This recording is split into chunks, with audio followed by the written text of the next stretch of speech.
pas aussi techniquement les conditions même du débat. Plus personne ne sait débattre, et c'est une merveille ce soir de pouvoir le faire, mais c'est trop rare, et ce sera peut-être de plus en plus rare. Donc je pense qu'il y a vraiment quelque chose qu'il faut traiter ici.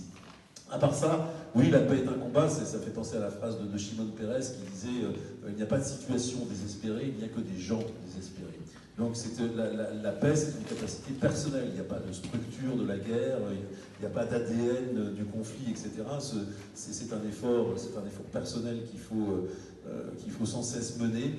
Et je dirais qu'on est aussi trop facilement pessimiste sur nous-mêmes. J'ai beaucoup aimé ce que disait Dominique Sopot sur le fait que quand on est militant, on part du principe qu'on va gagner. Mais c'est même pas quelque chose dont il faut se convaincre, c'est le fil directeur de l'action, mais c'est quelque chose qui est difficile à entendre dans la société. Mais il faut en être bien convaincu. Les personnes qui sont dans la haine, dans l'opposition, sont facilement plus audibles que les autres. Et je pense que d'ailleurs c'est une question en tant que militant d'une association de paix, ça peut être un effort, ça peut être une tendance ou une envie de vouloir changer ces gens-là. En fait, je pense que beaucoup de gens ne peuvent pas être changés. Voilà, un dictateur, on va pas le changer. Ou des gens dont le fonds de commerce est de créer de l'opposition, on ne va pas les changer. Par contre, ce qu'on peut faire dans une société de l'attention, il faut faire autant de bruit qu'eux. Je pense que c'est dans la juxtaposition que se jouent les choses. Vraiment, c'est une question que je me suis souvent posée en tant que militant, c'est quoi la méthode? Comment? Alors, il faut agir sur les gens qui proposent la haine, qui propulsent la haine, etc. Malheureusement, un certain réalisme conduit à dire que non, c'est pas ça qu'il faut faire. Simplement, il faut essayer de capter l'attention et de créer une attention aussi importante sur des paroles de paix. Et nous, au Voix de la Paix, c'est ce qu'on s'est dit, c'est ce que j'appelle volontiers la méthode des petites lumières. Parce qu'on se demande, effectivement, on soulève le matin, on dit j'ai fait une action ici auprès de 30 jeunes dans tel ou tel lycée, etc.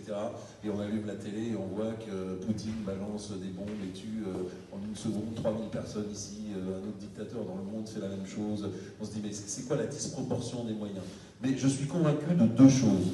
D'abord, s'il n'y avait pas toutes ces associations, ces milliers d'associations qui irriguent la France, le Moyen-Orient et tout, alors le monde serait un chaos. Ça, c'est difficile de s'en rendre compte, parce qu'effectivement, on voit les trains qui n'arrivent pas à l'heure, mais en fait, c'est tous les trains qui arrivent à l'heure et dont on ne parlera jamais, qui soutiennent réellement le monde. Et je pense qu'effectivement, et là je rejoins Dominique dans ce qu'il disait sur la positivité de l'action de paix, c'est pas quantitativement que ça se joue. C'est vrai qu'on vit dans des sociétés où la statistique n'est que quantitative, mais le monde repose sur la petite qualité qui change tout. Et la métaphore des petites lumières, elle est la suivante, c'est que dans une nuit noire, il suffit d'une petite bougie, d'une petite lumière pour illuminer la nuit entière et pour poser une direction. C'est exactement ce qu'on fait. C'est une asymétrie complètement mystérieuse, mais les actions de bien, les actions qui sont orientées vers la paix, une poignée de main, une fraternisation, même isolée dans un conflit comme ça, en fait, c'est ça qui fait tenir le monde, et c'est ça qui nous permet de dire que oui, le monde progresse et progressera inévitablement vers la paix.